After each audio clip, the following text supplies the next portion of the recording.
Hello everyone. हमने अपने last class में देखा था कि किस तरीके से एडीए का सिलेबस है और किस तरह से उसकी तैयारी करनी होगी।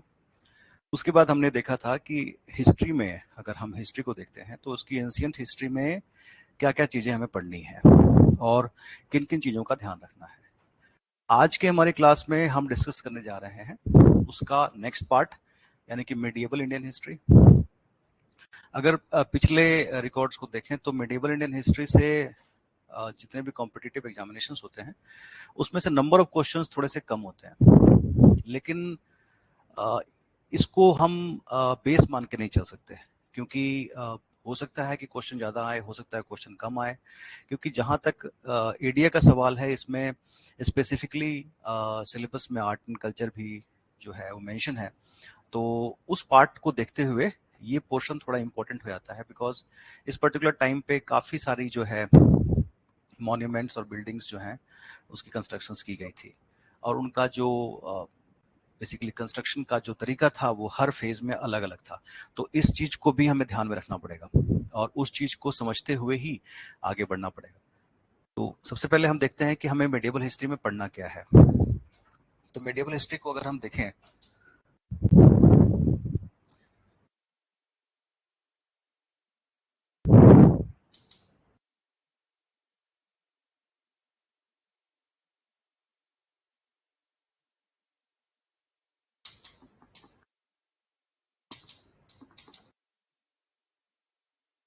तो मेडिएवल इंडियन हिस्ट्री के नाम से ही हमारे जहन में मुस्लिम इन्वेजन या सल्तनत एज या मुगल्स, ये मेमोरी जो है हमारी वो बनती है। लेकिन मेडिएवल इंडियन हिस्ट्री सिर्फ यही नहीं है। मेडिएवल इंडियन हिस्ट्री के कई पार्ट्स हैं जिनको आपको समझना होगा।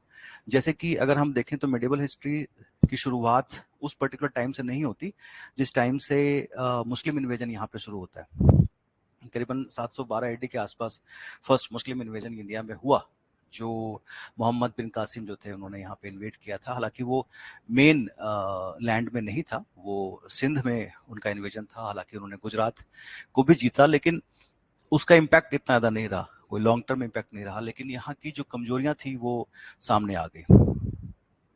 उस पर्टिकुलर टाइम से अगर हम देखेंगे तो ये जो है उसको हम हिस्ट्री का पार्ट मान के नहीं चलेंगे हम। हालांकि वो हिस्ट्री का एक इवेंट है, बड़ा इंपॉर्टेंट इवेंट है, लेकिन चूंकि उसका बहुत लॉन्ग टर्म इम्पैक्ट नहीं रहा तो इसलिए उसको हम नहीं मान के चलेंगे। तो इसको हम दो पार्ट में डिवाइड करेंगे। पहला पार्ट आएगा प्री मिडिएवल।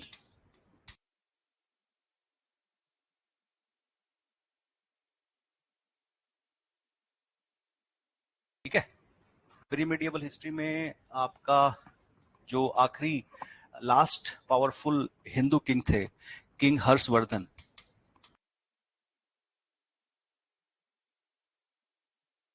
आप उनके डेथ से मान के चल सकते हैं। हालांकि इसका टाइम ड्यूरेशन आप मानिए कि 7th सेंचुरी एडी से करीबन 12th सेंचुरी एडी तक होता है। अब अगर हम 7th सेंचुरी एडी कह रहे हैं तो 7th सेंचुरी एडी का मतलब आप यहाँ पे समझिए कि ये 600 से लेके 699 तक के टाइम को बता रहा है। जैसे अभी हम कहते हैं 21st सेंचुरी, तो 21st सेंचुरी में अभी हम देखते हैं कि हमें 2000 चल रहा है, 2025, 2026। जैसे ही ये 2099 को क्रॉस कर जाएगा तो ये 22nd सेंचुरी हो जाएगा। तो इसी तरह से अगर हम 7th सेंचुरी कह रहे हैं तो करीबन 600 650 के आसपास जिस टाइम पे हर्षवर्धन की डेथ होती है, और कन्नौज जो है एक बेसिकली जिनका कैपिटल था, वो एक एक ऐसी टेरिटरी बन जाती है जिसको उस पर्टिकुलर टाइम के जितने भी बड़े बड़े किंगडम्स थे, चाहे वो बंगाल के पालास थे या नॉर्थ वेस्टर्न टेरिटरी के गुर्जर प्रतिहार थे या डेक्कन के राष्ट्रकूट थे, इन तीनों के बीच एक लंबा संघर्ष चला ताकि ये कन्नौज के ऊपर अपना कब्जा जमा सके। ये एक प्रेस्टीज इशू बन गया था। तो ये वो टाइम था जिस टाइम को हम जिसको हम वैसे हिस्टोरिकली राजपूत पीरियड भी कह सकते हैं।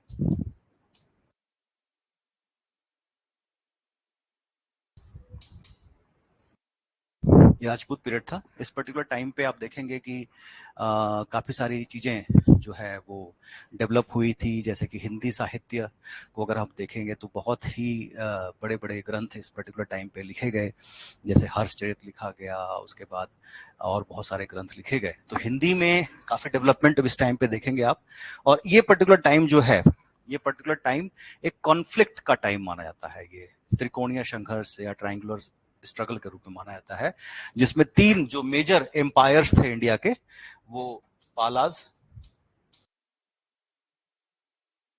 गुर्जर प्रतिहार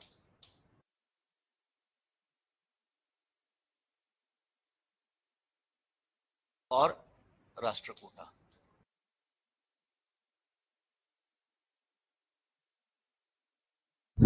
राष्ट्रकूटा को समझने के लिए आप ये समझ लीजिए कि दक्कन की एक बहुत ही पावरफुल एम्पायर थी।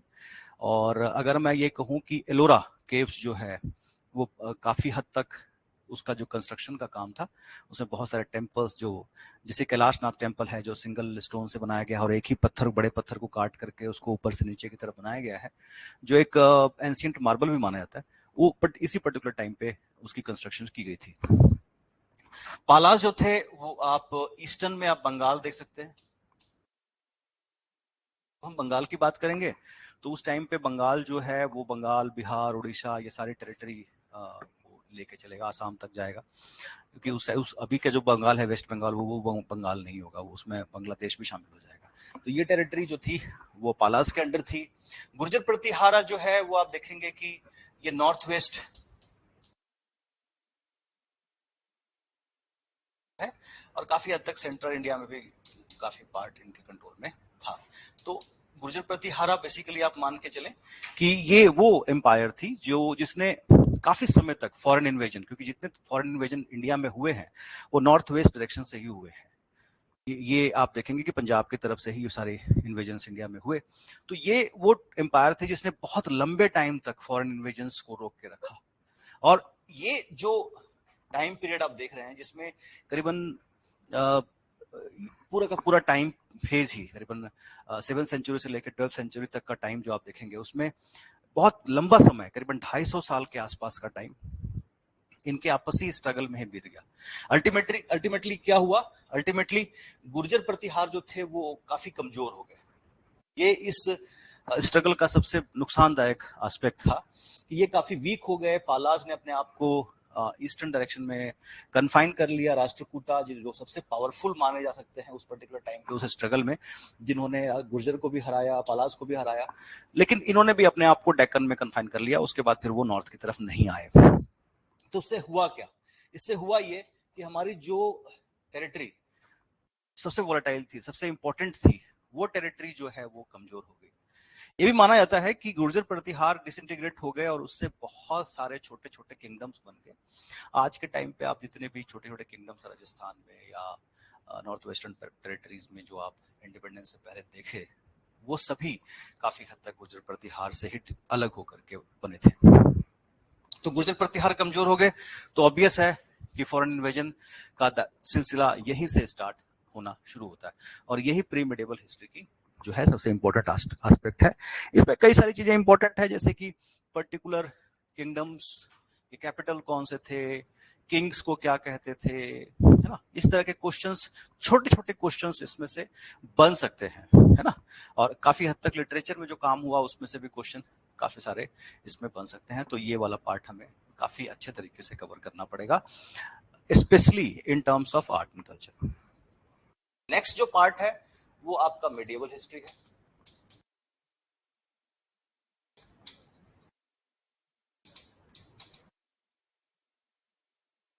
तो मेडिएवल हिस्ट्री में आपको यहाँ पे जो चीजें कवर करनी है वो दो चीजें कवर करनी है।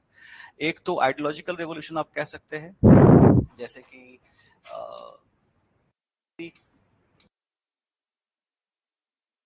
And Sufi movement,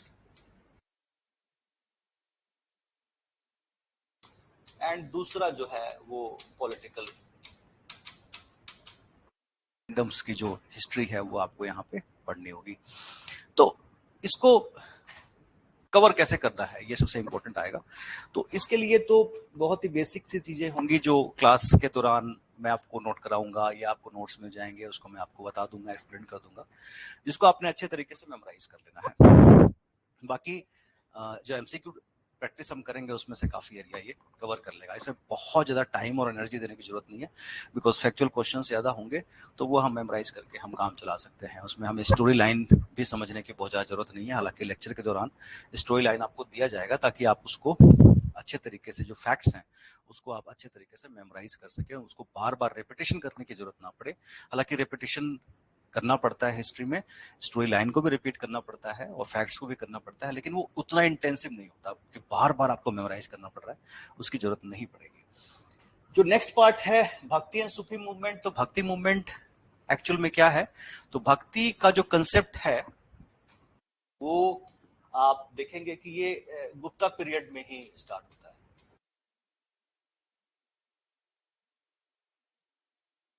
Gupta period में इसकी शुरुआत होती है और भक्ति का मतलब होता है complete devotion towards your personal God, यानी कि अपने जो आपके देवता हैं, जो आपके भगवान हैं, उसको, उसके लिए आपका कंप्लीट डिवोशन, ठीक है ना, जो काफी उस टाइम पॉपुलराइज हुआ, और उसमें कृष्ण भक्ति, आप उसमें भागवत भक्ति, उसमें शिव भक्ति, उसमें भागवती। तो यहीं से देखेंगे कि अगर हम गुप्ता पीरियड में देखेंगे तो एक हिंदू धर्म में भी दो सेक्ट जो है वो डिवाइड हो गए, शैव एंड वैष्णव। वैष्णव जो थे वो विष्णु के भक्त थे और शैव जो थे वो शिव के भक्त थे। तो ये भक्ति कंसेप्ट ने ही ये दो बेसिकली अलग अलग रास्ते जो थे हिंदू धर्म में, या दो संप्रदाय थे, उसको जन्म दिया। तो भक्ति जो थी उस टाइम पे गुप्ता पीरियड में एक अलग तरीके से आई, लेकिन यहाँ पे जब मिडिएवल पीरियड में उसको देखते हैं तो ये एक हिंदू रिफॉर्म मूवमेंट के रूप में इसकी शुरुआत होती है। शुरुआत साउथ इंडिया में होती है, लेकिन धीरे धीरे करते करते ये महाराष्ट्र से होते हुए फिर ये नॉर्थ इंडिया में भी काफी पॉपुलर हो जाता है भक्ति का कंसेप्ट। भक्ति का कंसेप्ट जो है उसके सबसे इंपॉर्टेंट एस्पेक्ट है वो ये है कि इन्होंने किसी भी चीज को क्रिटिसाइज नहीं किया। यानी कि अगर हम देखें तो जो इस पर्टिकुलर टाइम तक हिंदू धर्म हो चुका था उसे हम रिचुअलिस्टिक रिलीजन के रूप में देख सकते हैं, ब्राह्मणिकल रिलीजन के रूप में देख सकते हैं, जिसमें रिचुअल्स काफी इंपॉर्टेंट होते थे और उनको पूरा करने के लिए ब्राह्मण्स की ही जरूरत पड़ती थी। तो ये एक ब्राह्मणिकल रिलीजन के रूप में डेवलप हो चुका था, रिचुअलिस्टिक हो चुका था। तो भक्ति ने ये नहीं कहा कि आप वो मत कीजिए, उन्होंने कहा कि कोई बात नहीं, आपको जैसे प्रभु की भक्ति करनी है आप उसको कीजिए, लेकिन bhakti is also a way to attain salvation, है ना, कि आपको उसमें बहुत रिचुअल्स को फॉलो करने की जरूरत नहीं है। आपको प्रभु के प्रति, अपने ईश्वर के प्रति जो आपकी श्रद्धा है, जो भक्ति है, जो विश्वास है ना, वो ही आपको जो है ईश्वर तक पहुंचाएगा। और इसमें आप देखेंगे कास्ट सिस्टम को भी इतना ज्यादा तवज्जो नहीं दिया गया, किसी भी तरह के ऑर्थोडॉक्सिकल बिलीफ को नहीं माना गया, रूढ़िवाद को नहीं माना गया, और एक अलग रास्ते को दिखाया गया जिसमें क्रिटिसाइज नहीं किया गया किसी चीज को, लेकिन कहा गया कि ठीक है भाई ये आप कर रहे हैं, अच्छी बात है, बहुत अच्छी चीज है, लेकिन एक और रास्ता है जो भक्ति का है। तो इसको आप हिंदू रिफॉर्म मूवमेंट के रूप में देख सकते हैं। ये सगुण और निर्गुण दो पार्ट में डिवाइड था।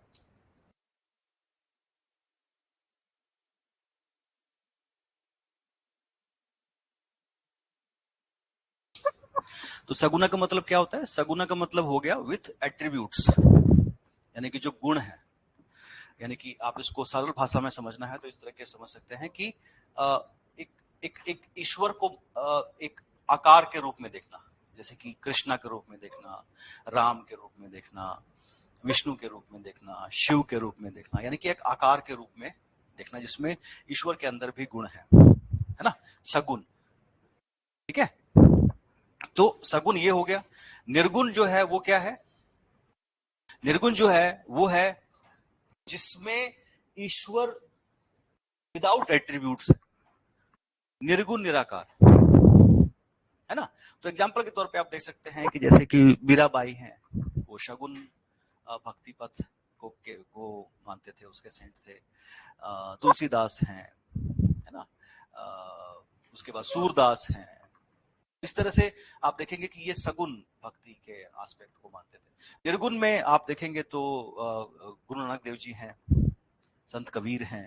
तो इस तरीके से जिन्होंने जिन्होंने ये कहा कि ईश्वर जो है उसका कोई आकार नहीं हो सकता, उसका कोई प्रारूप नहीं हो सकता, वो बिल्कुल निर्गुण है, बिल्कुल निराकार है, उनका आकार नहीं है। है ना, जो अकाल है, यानी कि जो that can not be bounded in time, काल का मतलब समय, तो अकाल का मतलब हो गया जिनको समय में नहीं बांधा जा सकता। और समय में किसको नहीं बांधा जा सकता? जिसका जन्म ही नहीं हुआ। तो जिसका जन्म ही नहीं हुआ तो ऑब्वियस है उसकी मृत्यु भी नहीं होगी। तो जो बिल्कुल हर चीज से ऊपर है उसको हम निर्गुण कहते हैं। तो यहाँ पे भक्ति मूवमेंट में दो जो है सेगमेंट आप यहाँ पे देखेंगे, दो रूप देखेंगे और दोनों को यहाँ पे समझना होगा। इसमें से क्वेश्चंस पूछे जा सकते हैं, तो इसी में महाराष्ट्र रिलीजन भी आ सकता है, तुकाराम है, इस तरह के जो सेंट्स हुए उनको भी यहाँ पे हमें पढ़ना होगा और उनके जो टीचिंग्स हैं खास करके उसके ऊपर हमें क्वेश्चंस हम एक्सपेक्ट कर सकते हैं। हरियाणा है तो हरियाणा में सिखिज्म से रिलेटेड क्वेश्चंस तो आप एक्सपेक्ट कर ही सकते हैं, स्पेशली उनके लिटरेचर से रिलेटेड या फिर 10 गुरु से रिलेटेड या फिर अलग अलग जो इवेंट्स हुए उससे रिलेटेड क्वेश्चंस आप यहाँ पे एक्सपेक्ट कर सकते हैं। खैर, जब हम आते हैं पॉलिटिकल हिस्ट्री की तरफ तो इसको दो पार्ट में अगेन डिवाइड किया जा सकता है। जो मेडिवल पीरियड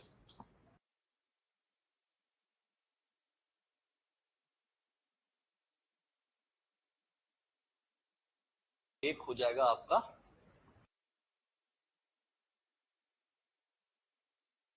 सल्तनत पीरियड एंड दूसरा हो जाएगा आपका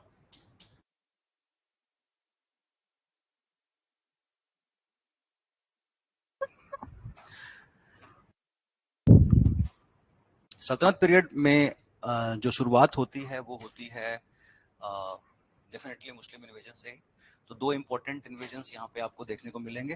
पहला इन्वेजन है महमूद गजनी का, जिन्होंने इंडिया में सिर्फ इसलिए अटैक किया था क्योंकि उन्हें इन्फॉर्मेशन थी कि यहाँ के जो मंदिर हैं, यहाँ के जो लोग हैं वो काफ़ी सेविंग्स करते हैं और काफ़ी सोना इकट्ठा करते हैं। और मंदिर तो खजाने की तरह होते हैं, उसमें तो सोने चांदी हीरे मोती भरे होते हैं, है ना। तो उनको चूंकि अपना एक्सपेंशन जो ये गजनी है, गजनी एक जगह का नाम है अफगानिस्तान के पास उसी डायरेक्शन में, तो वहाँ के महमूद थे वो, तो उनको अपने एम्पायर को वेस्टर्न डायरेक्शन में एक्सपेंड करने के लिए रिसोर्सेज की जरूरत थी, पैसे की जरूरत थी। तो उनके लिए इंडिया एक समझ लीजिए कि पैसा लूटने का एक जगह बन गया जहां उन्होंने बार बार इन्वेजन किया। और इन जितने भी इन्वेडर्स थे इन्होंने रिलीजन का इस्तेमाल मर्सनरीज इकट्ठे करने के लिए किए और इस्लाम के लिए अटैक करना और मंदिरों को तोड़ना, ये सब चीजें उन्होंने की। तो इसमें जो अल्टीमेट टारगेट और अल्टीमेट गोल था उनका वो पॉलिटिकल था। हालांकि बहुत सारे मंदिरों को तोड़ा गया और उनके मूर्तियों को तोड़ा गया और इस तरह से दिखाया गया कि हम जो है ये इस्लाम के लिए कर रहे हैं। हालांकि इस्लाम के लिए उन्होंने किया नहीं किया मैं इसमें नहीं जाना चाहता। हालांकि उनका जो अल्टीमेट मोटो था वो पॉलिटिकल था, क्योंकि उनको पैसे चाहिए थे और वो आगे वेस्टर्न डायरेक्शन में अपना एक्सपेंशन करना चाहते थे। हमारा इंटरेस्ट ये नहीं है कि हम उनको ये देखें कि वो वेस्टर्न डायरेक्शन में उन्होंने एक्सपेंशन किया नहीं किया, क्या हुआ उनके साथ, वो हमारा इंटरेस्ट नहीं है। लेकिन इनके इन्वेजन्स ने, गजनी के इन्वेजन ने इंडिया को पूरी तरीके से दुनिया के सामने बेनकाब कर दिया। हम जो इतने छोटे छोटे किंगडम्स में बटे हुए थे और कमजोर हो गए थे और हम किसी भी परेशानी में, किसी भी इन्वेजन के टाइम पे हम एकजुट होकर के लड़ाई नहीं कर सकते थे, ये कमजोरी दुनिया के सामने जाहिर हो गई। उसके बाद जो है मोहम्मद गोरी जो है उनका इन्वेजन होता है। गोरी जो थे वो गोरी किंगडम जो है अफगानिस्तान के पास ही है, वहीं से आए थे। और उनका जो पहला इन्वेजन था वो करीबन 1175 में हुआ था। वो गुजरात की तरफ से इंडिया एंटर करना चाहते थे, लेकिन वहां पे भीमदेव नाम के राजा थे, सोलंकी किंग थे, और उन्होंने जो है उनको पूरी तरह से हराया। गोरी को हार का सामना करना पड़ा, लेकिन फिर से उन्होंने जो है गोरी ने अपने आप को तैयार किया और फिर से जो इम्पोर्टेंट लड़ाई यहाँ पे सल्तनत पीरियड में पहली जो होती है वो होती है बैटल ऑफ राय। ये 1191 में होती है बिटवीन पृथ्वीराज चौहान एंड महमूद गोरी। इस लड़ाई में भी गोरी को हार का सामना करना पड़ता है, क्योंकि राजपूत इकट्ठे हो गए थे और उन्होंने एक बहुत ही मजबूत जो है दीवार के रूप में गोरी को रोका, और सिर्फ रोका ही नहीं, उसकी पूरी लगभग आर्मी को नेस्तनाबूद कर दिया। हालांकि ये जो हार थी इसको गोरी ने काफी सीरियसली लिया और वो अपनी प्रिपरेशन में लग गए। दूसरी तरफ राजपूत जो थे वो यहाँ पे आपको दिखाई देगा कि उनकी जो इंटरनल लाइब्रेरी थी वो काफी यहाँ पे डोमिनेंट हो गई, और डोमिनेंट होने के कारण जब दोबारा से 1192 में का इन्वेजन होता है तो उस टाइम पे पृथ्वीराज चौहान इस लड़ाई को नहीं जीत पाते, और यहीं से सिलसिला शुरू होता है दिल्ली सल्तनत की फाउंडेशन स्टोन के लगने का। यहाँ के बाद कुछ लड़ाइयाँ और भी होती हैं, लेकिन वो इतना इम्पोर्टेंट नहीं है। हालांकि उसके क्रोनोलॉजिकल ऑर्डर में से आने के लिए आएगा तो उसके लिए आपको बता दी जाएगा। मेरे ख्याल चंदेरी की लड़ाई होती है, उसके बाद फिर इसके बाद आप देखेंगे कि गोरी जो थे वो अपने सिपे सालार कुतुबुद्दीन ऐबक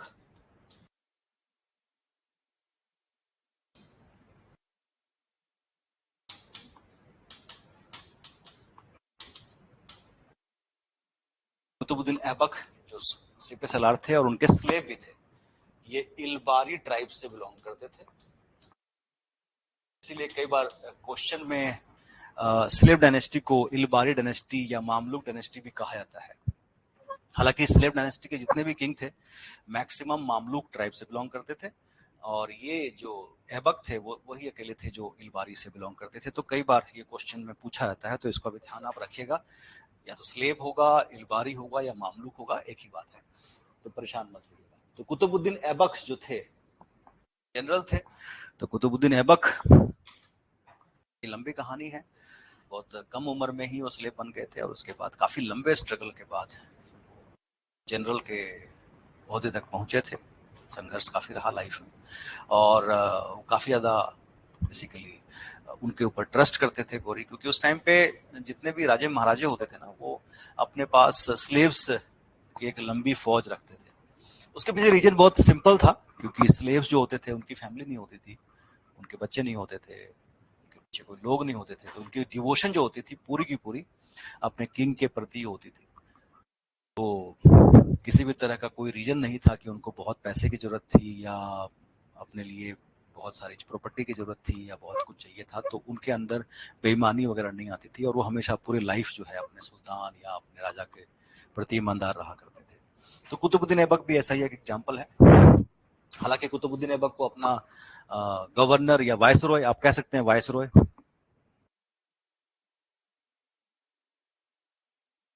वायसरॉय का मतलब ही होता है डायरेक्ट रिप्रेजेंटेटिव ऑफ क्राउन। ये वायसरॉय टर्म आप जो है मॉडर्न इंडियन हिस्ट्री में भी देखेंगे। तो अपना वायसरॉय अपॉइंट कर दिया कि भाई आपको हम किंग नहीं बना रहे हैं, लेकिन अपना रिप्रेजेंटेटिव बना रहे हैं यहाँ पे, और उसके बाद महमूद गोरी जो है वापस चले गए।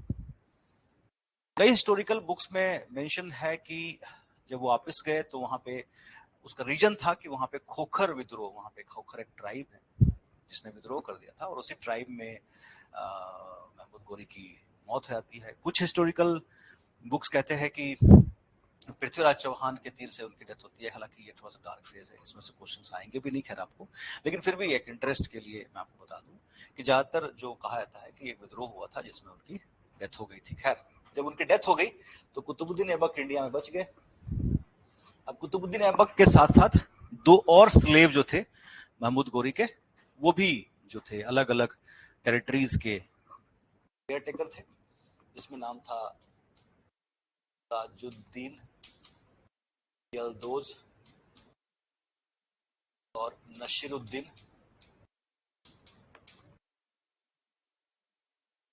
बादशाह।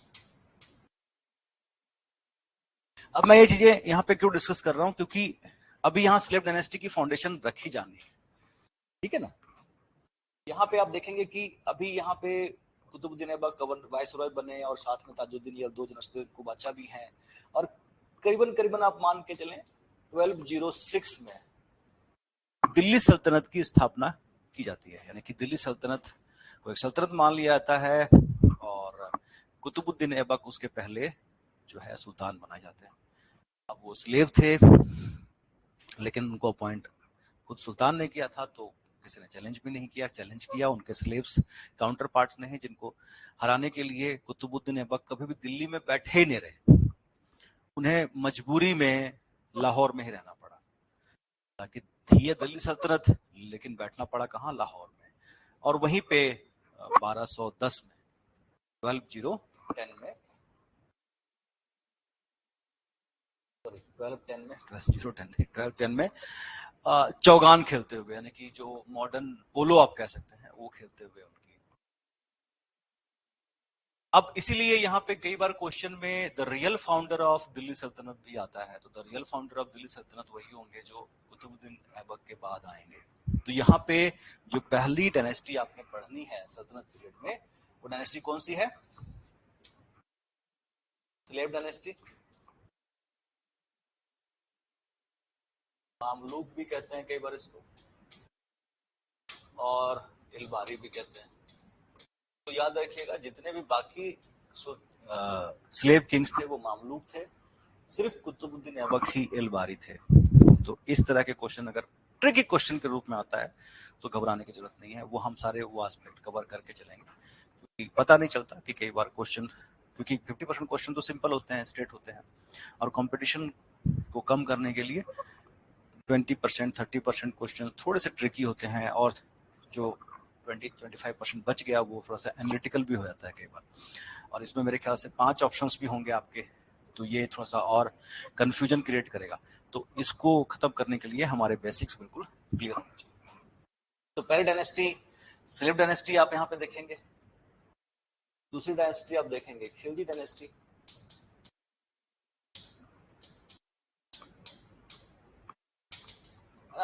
अलाउद्दीन खिलजी के ऊपर तो अब तो फिल्म भी बन गई है पद्मावत के नाम से, तो अब तो आप उनको जानते भी होंगे। हालांकि पूरी तरीके से अलाउद्दीन खिलजी के कैरेक्टर को यहाँ पे जस्टिफाई नहीं किया गया, लेकिन फिर भी चलिए एक नाम है जो पॉपुलर हो गया, तो शायद आप लोगों को पता होगा उनके बारे में। खिलजी डायनेस्टी यहाँ पे आते हैं।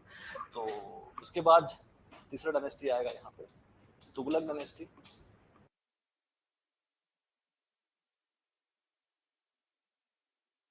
जो आपने सुना भी होगा तुगलकी फरमान, मोहम्मद बिन तुगलक, है ना, जिनके बारे में कहा जाता है कि वो कुछ भी डिसीजन कभी भी ले लेते थे, जिससे लोगों को बहुत परेशानियां होती थी, और उनके 5 डिसीजन जो थे, कैपिटल शिफ्टिंग वगैरह, नए कॉइन्स जारी करने, है ना, एक्सपेरिमेंट्स करने एग्रीकल्चर में, बहुत सारी चीजें, तो वो तुगलकी फरमान माना जाता है। और जो नहीं मानता था उसके ऊपर काफी जातियां की जाती थी। तो ये तुगलक डायनेस्टी उसके लिए फेमस है। तुगलक के बाद सैयद आता है, ठीक है। तैमूर लंग के बारे में आपने सुना होगा।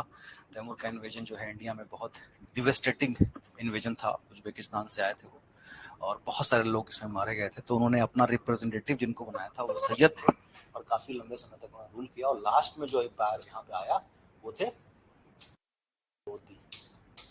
लोधी गार्डन भी देखा होगा आपने दिल्ली में, जो लोग दिल्ली के नजदीक हैं।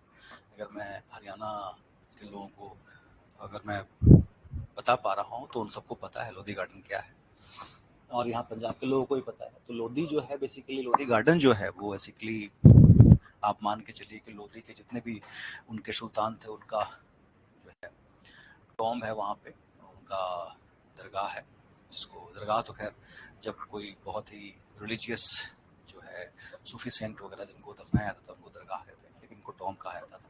तो टॉम है जो कब्र का कहते हैं इसको, तो वो वहाँ पे है। हालांकि गार्डन इसलिए बनाया जाता था बिकॉज कुरान शरीफ में 4 बाग कॉन्सेप्ट है, जिसमें बताया गया है कि किस तरीके से जो जन्नत है उसमें किस तरह के बागीचे होते हैं, कैसे पानी चलते हैं, कैसे फूल और फल के बागीचे हैं। तो वो उसी को यहाँ पे दिखाने की कोशिश की जाती है कि जहाँ पे उनका कब्र है उसके आसपास गार्डन हमेशा आपको दिखाई देगा। तो ये आपको 5 डायनेस्टीज पढ़नी है। ये 5 डायनेस्टीज ने जब अपने अपने पीरियड में अलग अलग जो है फोर्टिफिकेशन करनी शुरू करी, अलग अलग फोर्ट बनाने शुरू करे, तो ये दिल्ली जो आज का दिल्ली है वो आपको दिखाई देता है, स्पेशली जो पुरानी दिल्ली है। नई दिल्ली तो अंग्रेजों ने बसाई थी, तो वो एक अलग हिस्सा है। पुरानी दिल्ली है वो इसी से बना है। तो स्लेव डायनेस्टी में आपको कुतुबुद्दीन ऐबक इम्पोर्टेंट हैं, और जो उसके रियल फाउंडर हैं वो इल्तुतमिश हैं, ठीक है ना। तो इल्तुतमिश के बाद आप रजिया सुल्तान को देखेंगे, इकलौती एक ऐसी सुल्ताना जो गद्दी पर बैठी। हालांकि बहुत टाइम तक नहीं बैठ पाए, क्योंकि जो सोच थी कि सुल्तान जो है वो हमेशा मेल ही होंगे। उनके बारे में बर्मी जो उस टाइम के हिस्टोरियन है वो लिखते हैं कि इनके पास रजिया सुल्तान के पास सिर्फ एक ही क्वालिटी नहीं थी सुल्तान ना होने का, और वो ये था कि वो मेल नहीं थी। हालांकि उसके अलावा हर एक क्वालिटी उनके पास थी जो एक सुल्तान के पास होनी चाहिए। खैर, रजिया सुल्तान के बाद एक ग्रुप ऑफ जो स्लेव्स थे जिनको चालीसा कहा गया है, हालांकि ये नंबर में 40 थे या नहीं थे, शम्स ए चालीसा जिसको इल्तुतमिश ने फॉर्म किया था, उनके कंट्रोल में सारा मैटर आ जाता है। और उसके बाद अल्टीमेटली जो इसके लीडर होते हैं बलबन, वो फिर गद्दी पर आए। बलबन जो थे वो चूंकि स्लेव थे और रिकॉग्निशन मिलने का खतरा था, क्योंकि ये खतरा उनके मास्टर के साथ भी था। हालांकि उन्होंने क्या क्या तरीके अपनाए थे वो हम डिटेल में डिस्कस करेंगे, क्योंकि एक लंबा डिस्कशन हो जाएगा। यहाँ बलबन ने बहुत सारी चीजें ऐसी की जो पहले नहीं था, जैसे कि सजदा, यानी कि सुल्तान को आके सजदा करना, पैबोश यानी कि सुल्तान के पैर को चूमना, जैसे कि दरबार के अंदर कोई लाइट जोक्स शेयर नहीं करने, हंसना नहीं है, मुस्कुराना नहीं है, हमेशा सीरियस रहते थे, हमेशा अपने अटायर में रहते थे। तो उसके बाद झरोखा दर्शन, इस तरह की चीजें, मतलब कहने का मतलब ये है कि वो अपने आप को जिल्ले इलाही जो है वो कहलवाने शुरू कर दिए। जिल्ले इलाही का मतलब होता है रिप्रेजेंटेटिव ऑफ अल्लाह, यानी कि the person is being appointed by Allah himself, तो he is answerable to Allah only. मतलब वो किसी आम लोगों को आंसर देने के लिए जो है जवाबदेह नहीं है। और उनकी जो है आयरन एंड ब्लड पॉलिसी भी बड़ी फेमस है, जिसमें काफी ज्यादा ब्लड बाथ आपको देखने को मिले। तो काफी आयरन हैंड से उन्होंने रूल किया और अपने आप को जो है एक बहुत ही फेमस हिस्टोरिकल माइथोलॉजिकल कैरेक्टर की फैमिली या क्लैन से एसोसिएट करके दिखाया। और ये भी ऐलान कर दिया कि जो भी नीचे तबके के लोग हैं उनको वो बिल्कुल उनके लिए तौहीन की बात है। तो अपने आप को उस तरह से उन्होंने प्रोजेक्ट किया कि मतलब वो जो है वो बहुत खास हैं और कोई भी आम आदमी उनसे नहीं या उनके शागिर्दगी में नहीं आ सकता, उनके आस पास भी नहीं आ सकता। खैर, इसमें जो पर्टिकुलर पीरियड है, इसमें लिटरेरी सोर्सेज में हम जाएंगे, क्योंकि इसमें से क्वेश्चन आ सकते हैं कौन कौन सी किताबें इस पर्टिकुलर टाइम पे लिखी गई, उनके राइटर कौन थे, मेमोराइज करना पड़ेगा थोड़ा सा। मेजर जो है मैं आपको वो नोट्स में प्रोवाइड कर दूंगा, क्योंकि ज्यादातर क्वेश्चन उसी में से आते हैं। तो पहला जो पार्ट हो गया वो पार्ट हो गया कि सोर्सेज क्या क्या है। तो सोर्सेज में लिटरेरी सोर्सेज हैं, ठीक है ना। जैसे कि एग्जाम्पल के तौर पे मैं आपको बता दूं कि जो महमूद गजनी थे, उनके इन्वेजन के टाइम पे, गौरी के टाइम पे किताबुल हिंद लिखी, किताबुल हिंद अल बैरूनी ने लिखा है, और उसमें काफी डिटेल में उन्होंने बताया है कि किस तरीके से इंडियंस सोचा करते थे उस टाइम पे, और उस टाइम पे पॉलिटिकल सिचुएशन कैसी थी, यहाँ के लोग कैसे थे। तो उसमें कोट आता है, कोट में ये कहा गया कि जो इंडियंस है वो ये समझते हैं कि उनसे बढ़िया धर्म किसी का नहीं है, उनसे बढ़िया राजा किसी का नहीं है, उनसे बढ़िया देश किसी का नहीं है। तो जब हम ये मान लेते हैं कि हम सबसे बढ़िया है या हम सबसे अच्छे हैं, तो कहीं ना कहीं इनडायरेक्टली एक चीज हमारे जहन में आती है कि there is no scope for improvement, because अगर मैं बेस्ट हूं तो मैं अपने आप को इम्प्रूव करने की कोशिश ही नहीं करूंगा, है ना। मैं किसी और को देखूंगा ही नहीं, मैं किसी और के डेवलपमेंट को से फायदा उठाने की कोशिश नहीं करूंगा, मैं कोशिश नहीं करूंगा कि मैं भी उनकी तरह आगे बढ़ूं। तो जब ये सोच यहाँ पे वो बताते हैं कि इस तरह की सोच इंडियंस की है, तो ये काफी खतरनाक सी सोच दिखाई देती है, ये सही नहीं है। सोच हमेशा क्या होनी चाहिए कि नहीं, हमें और आगे बढ़ना है, there is always scope for improvement, हमें और अच्छा करना है, ताकि हमारी हर एक एस्पेक्ट जो है वो मजबूत होती चली जाए। तो एग्जाम्पल के तौर पर मैंने आपको बताया, तो स्लेव डायनेस्टी में ये सारे किंग्स आपको पढ़ने होंगे। अल्टीमेटली कैकुबा बाद नाम था, लास्ट किंग थे उनका। उसके बाद फिर खिलजी डायनेस्टी आ जाती है, जलालुद्दीन खिलजी यहाँ पे आते हैं, है ना। उसके बाद फिर उनके भतीजे जो है अलाउद्दीन खिलजी, उनके पास सत्ता आती है। हालांकि खिलजी डायनेस्टी में सबसे इम्पोर्टेंट जो एस्पेक्ट है वही है अलाउद्दीन खिलजी की मार्केट पॉलिसी, क्योंकि उनको एक बड़ी आर्मी रखनी थी 4 लाख की, स्टेशन अपने कैपिटल में। तो उसके लिए उन्होंने जो पॉलिसी बनाई थी वो ये नहीं थी कि मैं जो है पैसे कम पे करूंगा। अगर मैं आर्मी पर्सनल को या आर्मी सोल्जर्स को पैसे कम दे रहा हूं तो मैं ये इंश्योर करूंगा कि उनको जो चीजें की जरूरत है, राशन की जरूरत है, बाकी कपड़ों की जरूरत है, घोड़ों की जरूरत है, कुछ भी चीज की जरूरत है, तो मार्केट में उन्हें कम रेट पे मिले ताकि वो कम पैसे में भी अच्छे से गुजारा कर सके। तो ये मार्केट पॉलिसी जो थी काफी स्ट्रिक्ट थी और काफी स्ट्रिक्टली इसको फॉलो भी किया गया और काफी बड़े सजाएं भी दी गई जिन्होंने इसको नहीं फॉलो किया। तो ये इनकी मार्केट पॉलिसी जो थी वो काफी फेमस रही अलाउद्दीन खिलजी की। तुगलक डायनेस्टी में आप देखेंगे गियासुद्दीन तुगलक, जिन्होंने कहा था दिल्ली अभी दूर है ना, इसको कहा था। निजामुद्दीन औलिया को कहा था। निजामुद्दीन औलिया जो थे वो एक सूफी सेंट थे, दिल्ली में अभी भी हैं, उनका दरगाह है, सॉरी। तो उनके जो पुत्र थे मोहम्मद बिन तुगलक, कहा जाता है कि उनकी काफी नजदीकी थी निजामुद्दीन औलिया से। डेक्कन के कैंपेन पे वो गए हुए थे, उन्होंने चिट्ठी लिखा कि भैया आप दिल्ली छोड़ दो, मेरे आने से पहले। उसी टाइम पे ऐसा माना जाता है कि कहा था कि ये भी दूर है। देखिए, ये कहानियां आपको इसलिए बताई जा रही हैं ताकि आपका इंटरेस्ट बढ़ सके, ताकि आप स्टोरी लाइन को अच्छे से समझ सके। नहीं तो सिर्फ स्टोरी लाइन अगर होंगी और उसमें इंटरेस्टिंग कहानियां नहीं होंगी तो आपको नींद आएगी। और जनरली मेरे को ये सुनने को मिलता है कि हिस्ट्री में के लेक्चर में नींद आती है। तो ये इंटरेस्टिंग कहानियां जो होती हैं वो आपके नींद को भगाने के लिए जी। तो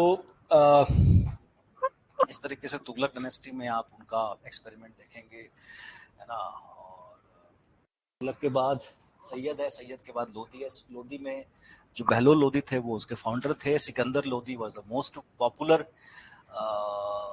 किंग। सिकंदर लोदी जो थे वो जिन्होंने फाउंडेशन रखी थी आगरा की, आगरा कैपिटल था। तो शायद आपको पता भी हो कि जब बाबर ने लोदीज को हराया था तो पहला उनका कैपिटल जो है वो आगरा ही था। आप अकबर और उसके बाद जहांगीर तक जो कैपिटल है वो आप आगरा ही देखेंगे। बाद में फिर रेड फोर्ट बनाया गया शाहजहां के टाइम पे, उसको फिर दिल्ली शिफ्ट किया गया था, लेकिन उस टाइम तक वो आगरा ही था। तो उसकी फाउंडेशन जो है सिकंदर लोदी ने रखी थी।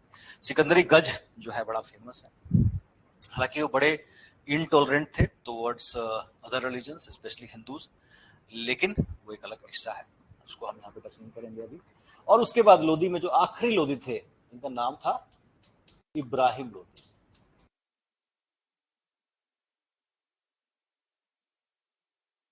जिनके साथ 1526 की फर्स्ट बैटल ऑफ पानीपत होती है।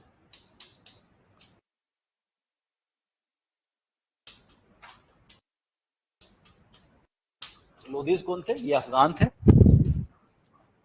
तो इसलिए इस टाइम पे आप जितने भी आर्किटेक्चर को देखेंगे बड़ा सिंपल है, ह्यूज है लेकिन सिंपल है। तो सिर्फ डायनेस्टी के टाइम पे भी आप काफी सारे आर्किटेक्चर को देखेंगे, जैसे कि कुतुब मीनार। कुतुब मीनार का नाम कुतुबुद्दीन ऐबक पे नहीं है, ये नाम है कुतुबुद्दीन बख्तियार काकी के ऊपर, जो एक सूफी सेंट थे। माना जाता था दिल्ली में उस टाइम पे। और ये माना जाता है कि जो मोइनुद्दीन चिश्ती थे अजमेर शरीफ के, वो उन्हीं के शागिर्द थे। और एक बार मोइनुद्दीन चिश्ती उनको लेने के लिए भी आए थे, तो दिल्ली के लोगों ने उनसे गुजारिश की थी कि आप तो यहाँ होते नहीं हैं, आप अजमेर में हैं, तो यहाँ पे इनको रहने दिया जाए। अगर हमें किसी भी तरह की मदद की जरूरत होगी तो हम इनसे मशवरा कर सकते हैं, इनसे गुजारिश कर सकते हैं। इसीलिए वहीं पे रहे थे। कुतुब मीनार के पीछे ही उनका दरगाह है, इसीलिए इसको कुतुब मीनार कहा गया।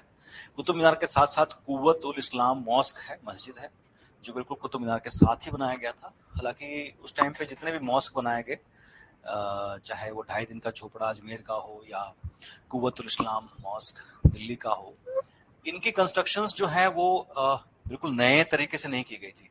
जितने भी जैन हिंदू टेम्पल्स को डिस्ट्रॉय किया गया था, उनके जो रिमेन्स थे, जैसे पिलर्स हो गए या ऊपर का छत हो गया, वो जो बच गया था उसी से उनको कंस्ट्रक्ट किया गया। तो अगर आप कुव्वतुल इस्लाम मॉस्क देखेंगे भी तो वो भी आपको दिखाई देगा कि उसमें जो पिलर्स का इस्तेमाल किया गया है वो नॉर्मली मॉस्क में नहीं होते। उसमें कार्विंग्स काफी अच्छी की गई है, उसमें देवी देवताओं की, स्वास्थ्य की, इस तरह के सेम इज देयर विथ 2.5 दिन का झोपड़ा। और 2.5 दिन का झोपड़ा सिर्फ नाम ही नहीं है, इसका कंस्ट्रक्शन भी 2.5 दिन में ही हुआ था, क्योंकि गोरी महमूद गोरी को अजमेर शरीफ जाकर के नमाज अदा करना था। तो इस प्रकार आप देखेंगे कि स्लेव डायनेस्टी के टाइम पे कंस्ट्रक्शंस की गई। खिलजी डायनेस्टी के टाइम पे आप देखेंगे कि अलाई दरवाजा बनाया गया, जो कुतुब मीनार कॉम्प्लेक्स में ही है, ठीक है ना। तो उसके बाद मॉस्क वगैरह भी बनाए गए काफी सारे। और हालांकि अलाउद्दीन खिलजी चाहते थे कि वो एक ऐसा मीनार बनाए जो कुतुब मीनार से भी बड़ा हो, वो कभी पूरा नहीं हो पाया। तो कभी आप कुतुब मीनार जाते हैं तो वहां पे देखेंगे कि एक और मीनार कंस्ट्रक्शन जो है एक फ्लोर तक की गई है, लेकिन उसके बाद उसकी कंस्ट्रक्शन नहीं हो पाई। तो वही है जो अलाउद्दीन खिलजी ने कोशिश की थी। उसके बाद जो अलाई दरवाजा है वो कुव्वतुल इस्लाम मॉस्क का ही एक एक्सटेंशन है। तुगलक डायनेस्टी, सैयद डायनेस्टी और लोधी डायनेस्टी, इनके टाइम पे कई सारे कंस्ट्रक्शंस किए गए, मॉस्क बनाए गए, टॉम बनाए गए, उसको हम डिटेल में डिस्कस करेंगे। लेकिन अभी जब यहाँ पे डिस्कस करना है वो ये है कि इस पर्टिकुलर फेज को मेमोराइज कैसे किया जाए। तो इसमें से क्वेश्चन जो आते हैं, एक तो आर्ट एंड कल्चर से, जैसे मैंने आपसे कहा कि क्या क्या कंस्ट्रक्शंस किए गए, किस तरह की चीजें थी, और उसमें कौन कौन से इंपॉर्टेंट फीचर्स थे जिनका इस्तेमाल किया गया। जैसे कि आप अगर देखेंगे तो कुतुब मीनार जो है उसमें राजस्थानी और गुजराती आर्ट का काफी इन्फ्लुएंस आपको दिखाई देगा, क्योंकि ज्यादातर जो कारीगर हुआ करते थे वो इंडियंस हुआ करते थे, और कंस्ट्रक्शन कराने वाले लोग जो थे वो फॉरेनर थे। तो चाहे कंसेप्ट उनका कुछ भी रहा हो, जो आर्टिस्ट हुआ करते थे उस टाइम पे, वो अपना जो चीज उन्होंने सीखा है बचपन से, जो खानदान से अपने पूर्वजों से सीखा है, वो उसको उसमें अप्लाई जरूर करते थे। तो ये आपको यहाँ पे दिखाई देगा, और इन्हीं छोटे छोटे छोटे एस्पेक्ट्स को हम यहाँ पे डिस्कस भी करेंगे, क्योंकि इसमें से क्वेश्चंस पूछे जा सकते हैं और मुझे इंपॉर्टेंट लग भी रहा है, क्योंकि मेडिवल हिस्ट्री में से आर्ट एंड कल्चर काफी आने की उम्मीद हम कर सकते हैं। लोधी, जैसा मैंने आपको बताया, अफगानी थे। तो अफगानी आर्किटेक्चर की जो खास बात है वो यही है कि वो काफी ह्यूज होता है, और साथ के साथ वो सिंपल होता है। उसमें आप बहुत ज्यादा कार्विंग या ब्यूटिफिकेशन, जैसे कि आप मुगल आर्किटेक्चर में देखते हैं, बहुत ही खूबसूरत तरीके से उसमें इनले वर्क किया जाता है। इनले वर्क मतलब जिसमें कार्विंग वगैरह करके, वो सब आपको दिखाई नहीं देगा, वो सिंपल सा आर्किटेक्चर होगा। और इसका बेस्ट एग्जाम्पल है वो शेर शाह सूरी का मकबरा है, जो सासाराम में बिहार में है। अगर आप उसको देखेंगे तो आपको समझ में आ जाएगा कि जो अफगानी आर्किटेक्चर है वो किस तरह का हुआ करता था। नेक्स्ट नेक्स्ट आते हैं हम मुगल्स के ऊपर।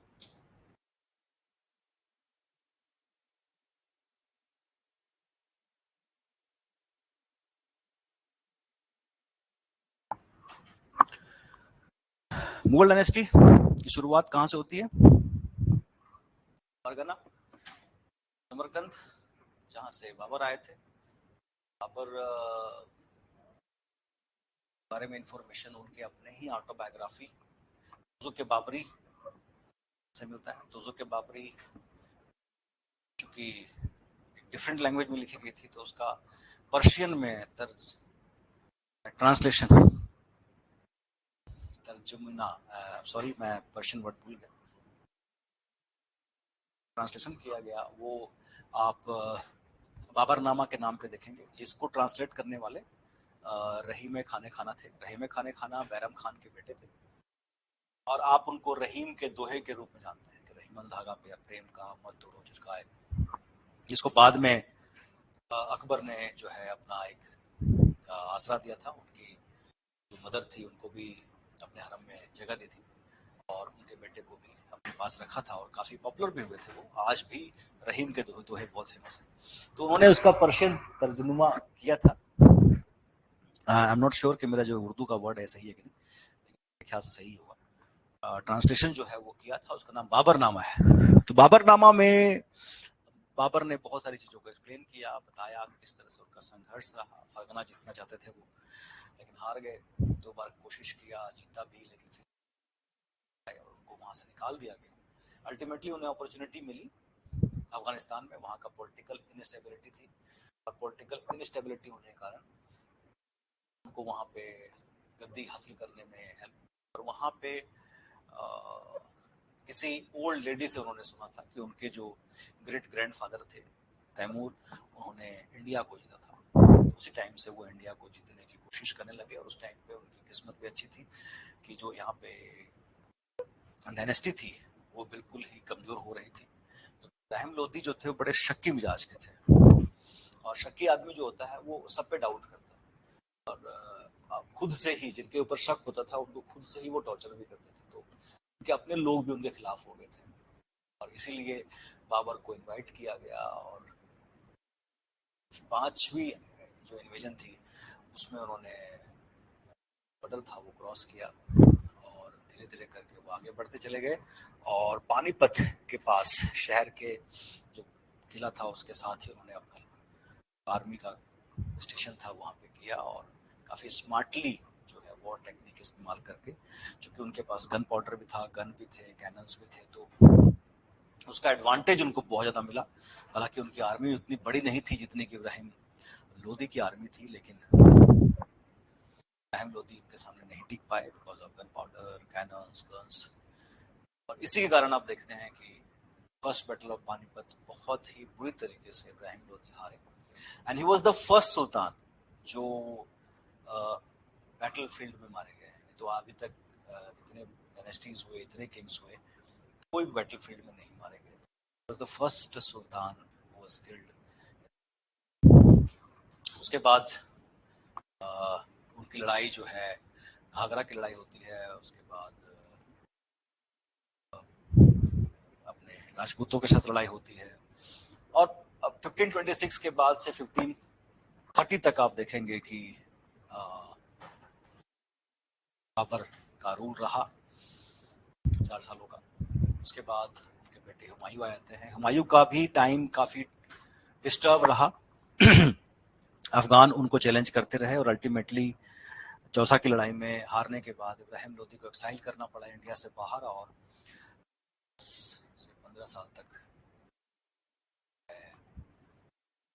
एक्साइल में रहे, करीब 12-13 साल एक्साइल में रहे। उसके बाद आए, और उसी एक्साइल के टाइम पे ही जब वो ईरान की तरफ जा रहे थे तो मरकोट के किले में या उनके राजा के पास अपनी वाइफ को छोड़ना पड़ा बिकॉज वो प्रेग्नेंट थी और अकबर होने वाले थे। तो वहीं पे आप देखते हैं कि अकबर का जन्म हुआ, और करीबन 4-5 साल तक जब वो हुए तब तक वो राजपूतों के ही आगे में रहे। तो इस तरह से बाबर के बाद हुमायूं दोबारा से वापस आते हैं और अपना एम्पायर जो है एस्टेब्लिश करते हैं। ये बात है 1555 के आसपास, और 56 में उनकी डेथ हो जाती है। उसके बाद 4-5 साल तक का जो टाइम था वो बैरम खान जो केयर टेकर थे अकबर के, उनके हाथ में रहा। उनकी जो मदर थी हमीदा बानो बेगम और बैरम खान, इनका ही कंट्रोल यहाँ पे आप देखेंगे। महाअंबा अम्बा का भी नाम आता है, महाअम्बा का भी नाम आता है इस वहाँ पे, जो काफी इन्फ्लुएंशियल लेडी थे जिन्होंने अकबर को कई बार बचाया भी था दुश्मनों से। तो यहाँ पे ये पर्टिकुलर टाइम आया, तो यहाँ पे जो पढ़ना है हमें वो क्या पढ़ना है ये देखेंगे। पहले मुगल्स में सबसे पहले हमें देखना है बाबर, हुमायूं, अकबर, जहांगीर, शाहजहां,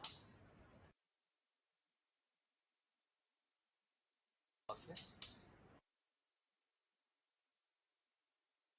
औरंगजेब। तो ये आप मानिए 1526 में शुरू हुआ, ये आगे खत्म हुआ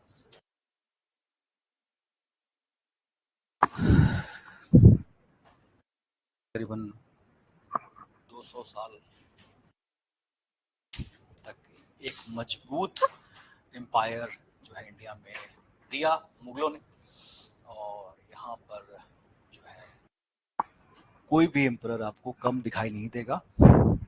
सारे के सारे ही ऐसे थे जिन्होंने मजबूत रियासत थी, एक्सेप्ट हुमायूं, बिकॉज हुमायूं का टेन्योर बहुत लंबा नहीं रहा। वो वापस आने के बाद भी उनकी डेथ जो है वो लाइब्रेरी से गिर के हो जाती है, और उसको अकबर के हाथ में से जाती है। अकबर की कई सारी पॉलिसीज जो है, जैसे रिलीजियस पॉलिसी, सुलह कुल की नीति, उसके बाद इनका दीन इलाही जो पॉलिसी थी, यानी कि जो नया धर्म जो उन्होंने बनाया था उसके बारे में, तो ये सारी चीजें। उसके बाद अकबर की जो रिलीजियस टॉलरेंस की नीति थी, हज्जा खत्म करना, तीर्थ यात्रा महसूल खत्म करना, ये सभी चीजें आपको यहाँ पे देखनी होंगी, अच्छे तरीके से समझना होगा।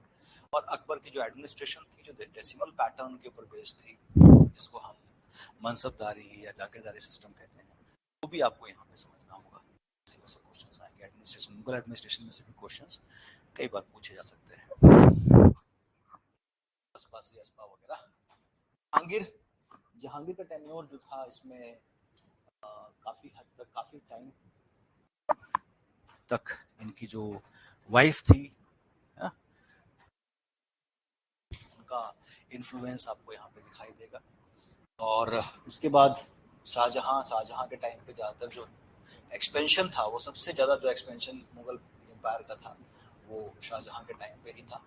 और इनके टाइम पे सबसे ज्यादा कंस्ट्रक्शंस किए गए। तो जैसे कि अगर मैं ये कहूँ कि अकबर के टाइम पे रिलीजियस स्क्रिप्चर्स की सबसे ज्यादा ट्रांसलेशंस हुई, जहांगीर के टाइम पे सबसे ज्यादा पेंटिंग्स के ऊपर काम हुआ, शाहजहां के टाइम पे सबसे ज्यादा आर्किटेक्चरल एक्सेलेंस, चाहे वो ताजमहल हो, लाल किला हो, कुछ भी हो, सारा कुछ किया गया। और लेकिन औरंगजेब के टाइम को अगर हम देखेंगे तो सबसे डिवेस्टेटिंग रहा ये टेन्योर। और इस पर्टिकुलर टाइम पे सिर्फ रिलीजियस इंटॉलरेंस नहीं थी, बल्कि आप देखेंगे कि मुगल एम्पायर काफी इकोनॉमिकली जो है कमजोर है, यहाँ पे आपको होता वो दिखाई देगा। उसके बहुत कारण थे। पहला कारण तो ये था कि उनके इंटॉलरेंस की पॉलिसी की वजह से जगह जगह रिवोल्ट हो रहे थे। सिख रिवोल्ट कर रहे थे, मराठे रिवोल्ट कर रहे थे, राजपूत रिवोल्ट कर रहे थे।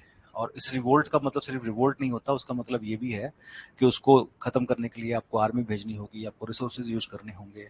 उसके साथ साथ डेक्कन को जीतने के लिए जो इन्होंने टाइम लगाया और एनर्जी लगाई मराठों को खत्म करने के लिए, जो करीबन 25 साल तक चला, उसने मुगल जो फाइनेंसेस थे उसकी रीढ़ की हड्डी तोड़ दी। और उसके बाद मुगल एम्पायर कभी मजबूती से खड़ा नहीं हो पाया। अब इसके बाद का जो फेज यानी कि 1707 से लेकर के 1857 तक का फेज जो देखते हैं, इस फेज में जो मुगल एम्पायर है वो पूरी तरीके से खत्म हो गया। ये सिर्फ नाम का रह गया।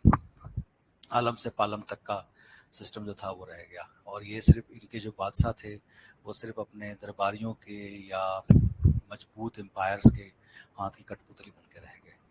औरंगजेब की जो पॉलिसीज थी वो किस तरह की थी, वो अपने आप को जिंदा पीर क्यों कहते थे, है ना, और क्या क्या उन्होंने काम किए जिससे मुगल एम्पायर जो है कमजोर होता चला गया।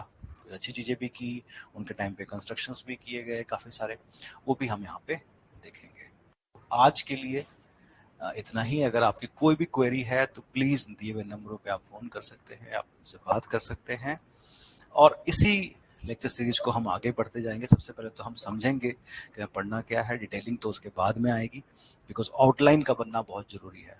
तो जो मैं अभी कर रहा हूँ वो सिर्फ और सिर्फ एक आउटलाइन दे रहा हूँ आपको, ताकि आपके दिमाग में एक चीज बैठ जाए। उसके बाद उसमें ब्यूटिफिकेशन और फैक्चुअल इंफॉर्मेशन को ऐड करने का सिलसिला शुरू होगा।